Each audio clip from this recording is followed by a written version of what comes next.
안녕하세요. 219 부동산 TV의 219입니다. 오늘 이야기할 내용은 이 책입니다. 바람표지. 예. 잘 보시나요? 제목이 어느 날 400억 원의 빚을 진 남자. 그리고 never give up 이렇게 쓰여 있습니다. 이 책을 들고 난 이유는 이 책의 저자도 400억의 어떤 빚을 졌지만 그 빚을 당당하게 다 갚고 지금은 이제 편안하게 어떤 기업체를 운영하고 있다. 이런 것에서부터 여러분도 용기와 도전 정신을 가지기를 바라는 의미에서 이 책을 소개하게 되었고요. 아주 직장 다니는 사람들이 400억의 빚을 질 리는 없겠죠. 하지만 그 정도의 빚도 갚아 나가는데 작은 거라든지 돈을 좀 못 번다는 거는 별거 아니구나 이런 생각이 들게끔 하는 그런 책이라고 볼 수가 있겠습니다. 그래서 이 책을 소개해 드리게 됐고요. 이 책의 저자는 유자와 스요시라는 분이고 빚을 지게 된 이유는 아버지가 갑자기 돌아가셔가지고 그 회사에서 진 빚을 떠안고 회사를 한마디로 승계받게 되는 과정이죠. 그렇게 해서 400억이라는 빚을 떠안았다고 합니다. 16년이 지난 지금은 빚은 거의 없어졌다고 하고요. 그래서 이 저자는 그저 열심히 조금씩 할 수 있는 일을 했더니 깎여 마침내 빚이 사라져 없어져 버렸다. 이런 겁니다. 그래서 저자 이야기고 제 이야기가 아닙니다. 400억 빚을 졌으면 제가 이런 표정으로 있을 수는 없겠죠. 물론 생각하기 나름이겠지만요. 그래서 이 저자가 말합니다.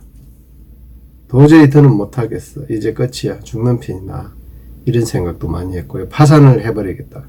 이런 생각도 했고 그러나 아침이 오지 않는 밤은 없다. 아침이 오지 않는 밤은 없다. 그러니까 뭔가 변화는 반드시 시작된다고 보는 거죠. 그리고 결정적으로 이 많은 빚이 없어진 계기는 이런 거죠. 종이에 써자 정리가 되었다. 종이에 써자 정리가 되었다.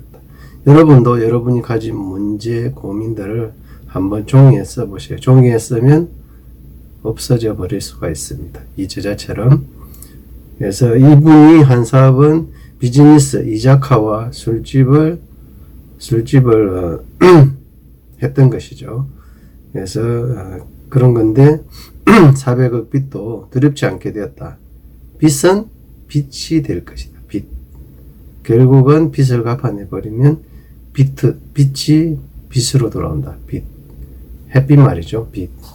비치는 빛, 서광 이런 걸로 돌아오게 될 것이다. 그래서 극단적인 경우에는 파산해버리면 되지. 결과가 뻔하죠. 정한된 파산하면 되는 거니까요. 그래서 이분이 음식에 관해 초짜했던 나의 무기는 고객을 찬찬히 관찰하는 것. 내 입장이나 가게 입장이서가 아니라 사실을 사실로서 있는 그대로 보는 것이었다. 그 무렵에는 내 역할을 고객의 대변이나 간주하며 직원들을 이끌었죠. 이분이 그런 것에 대해 잘 모르는데, 음식에 대해 잘 모르지만 그렇게 직원들을 이끌었다는 것입니다. 그리고 그러면서 이제 노로바이러스, 화재, 어떤 직원의 죽음 이런 것도 있었고요. 그래서 내 운영 방식에 문제가 있겠구나 이런 생각을 했다고 합니다. 그래서 깨달음이 온 거죠. 급할수록 돌아가라는 교훈 말이죠. 자, 항상 이분이 한 거는 매출을 올려야 해. 쓸데없는 인건비를 줄여. 불필요한 원가는 없어. 이익을 최대화하는 거야. 이런 이익 최대주의, 이익 극대주의에 아마 발목이 잡혀 있었던 것 같아요. 그래서 그런 것이 잘 안 풀렸을 수도 있죠. 그래서 나는 간부 직원 몇 명을 불러 회사를 정리하고 싶다고 털어놓기로 했다. 그렇지만 그렇게는 하지 못했어요. 왜냐하면 직원이 자기 회사처럼 하겠다고 했거든요. 그래서 이분이 또 한 게 내 마음을 들여다보기. 우울해졌어, 열이 있어, 화가 났어. 이러면 우리가 맹상할 때도 그러거든요. 내 마음을 천천히 들여다보면 그게 어느 순간 쓱 없어져요. 완전히 사라지지는 않겠지만 가라앉는다는 것이죠. 그래서 말투도 긍정적인 말투로 바꿨고요. 듣는 것에 또 주의를 기울였습니다. 책이나 영화를 통해서. 그리고 또 이분이 전쟁터의 어떤 유서를 읽음으로써 내보다 더 험하게 살다 간 사람들도 많이 있구나. 거기서 용기를 많이 얻었다고 합니다. 그래서 나 자신에 대한 위로. 모든 근원은 나 자신이다. 그래서 이제 이분이 한 게 혁신을 위한 천일 계획이라는 걸 세워요. 그리고 5억 원은 매년 인재 육성에 썼고요. 그래서 경상이익 15억 원을 목표로 죽을 힘을 다했다. 죽을 힘을 다하면 되는 겁니다. 그래서 근데 직원들이 이렇게 말했대요. 사장님은 결코 변하지 않을 거예요. 그래서 앞으로 똑같을 거라고 생각해요. 그래서 이 직원이 그만둬 버렸어요. 10년 동안 고생했는데 안 변한다고 사장님이. 그래서 배날리는 태도를 가지고 중소기업 협회에 들어가서 컨설팅도 받고 나름대로 이제 자기 문제점을 파악해 나가는 거죠. 그래서 왜 사업을 하는 걸까 생각해 보니 모두와 행복하기 위해서 이 지역에 필요한 존재가 되고 싶다. 이런 어떤 목표를 이미지를 구체화하니까 설렘이 생겼고 이 설렘이 사람을 움직이게 된 겁니다. 동기가 있어야 되겠죠. 동기가. 맹목적으로 뭐 빚을 400억을 갖게 돼. 이건 무슨 설렘도 없고 힘만 드는 거지만 그래서 그렇게 해서 어떻게 하겠느냐. 자기의 행복을 찾는 거죠. 사람을 움직이며 하는 것은 가슴을 뛰게 하는 비전이 있어야 되겠죠. 여러분도 가슴을 뛰게 하는 비전이 있습니까? 물어보시고 없다면 오늘부터라도 가슴을 뛰게 하는 비전을 하나 만드시기 바랍니다. 가슴을 뛰게 하는 삶이라는 책이 있어요. 강흥구 저자가 쓴 책인지 하여튼 예전에 읽은 건데 거기서 마찬가지로 가슴 뛰게 하는 비전 때문에 자기의 인생이 완전히 달라졌다고 그렇게 쓰여 있습니다. 그래서 앞에서도 나왔지만 아침이 오지 않는 밤은 없다. Never, never give up. 의 정신으로 포기하지 않고 꾸준히 한다면 길은 반드시 열린다는 신념을 갖고 있다. 상황에 조정당하는 게 아니라 상황을 받아들이는 방식을 스스로 선택하는 것이다. 주체적으로 사는 것. 그것이 길을 개척한다. 자, 좋은 이야기에 있어서 한번 소개시켜 드릴게요. 다시 한번 일어나 보세요. 도저히 더는 못하겠어. 이제 끝이야. 죽는 편이 나아. 이런 생각이 들더라도 딱 한 번만 더 일어나 보세요.